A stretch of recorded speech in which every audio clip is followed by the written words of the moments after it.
Hello mga kamamchis, magandang hapon. So ngayon magluto tayo ng macaron cheese rings.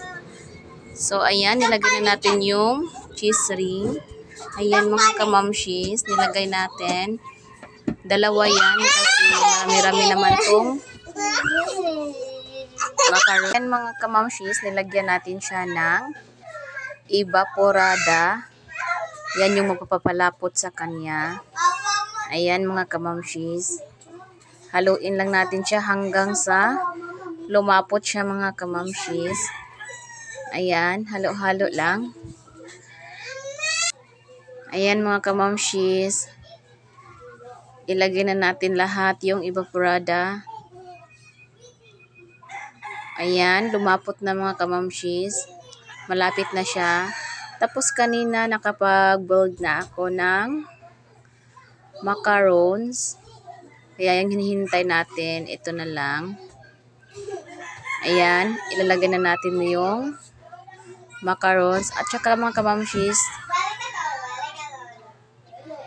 lalagyan pa natin to ng asin at saka paminta. Ayan, halo-haluin lang natin siya. Ayan mga kamamshis, para mahalo lahat. I-try natin kung magugustuhan ng mga bata. At saka lagyan natin siya ng asin. Yan mga kamamshis. Kanina nilagyan ko na to ng black pepper. Tapos ngayon asin na lang yung ilalagay natin. At saka titikman natin kung sakto na ba siya. Kulang pa rin, kaya nilagyan ko ulit ng black pepper.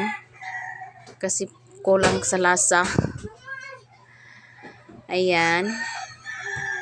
At saka lagyan ulit ng asin.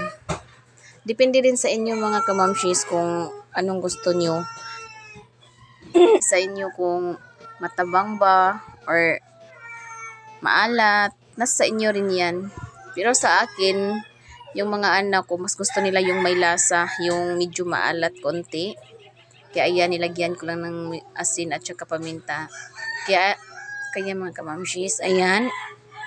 Hinalo-halo na natin.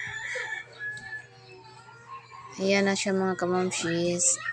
At saka, malapit na to. Nakikihintay na yung mga bata sa gilid ko dyan. Kaya yan mga kamamshis. I-try nyo lang kung gusto nyo. Pero ipatitikim ko pa to sa mga anak ko kung magugustuhan nila. Ayan mga kamamshis. Haluin lang natin siya. Ayan. At saka, titikman na yan ng anak ko kung okay na ba daw. Kaya sabi niya okay na daw yung lasa. Kaya haluin natin. Ayan mga kamamshis, ito na. Ayan mga kamamshis, ito na yung finish. Ayan, tinitikman na nila. Ayan. Itong anak kong lalaki gustong-gusto niya. Masarap daw. Hindi ko alam sa dalawang to. Ayan. Yan mga kamamshis. I-try nyo rin sa bahay nyo. Madali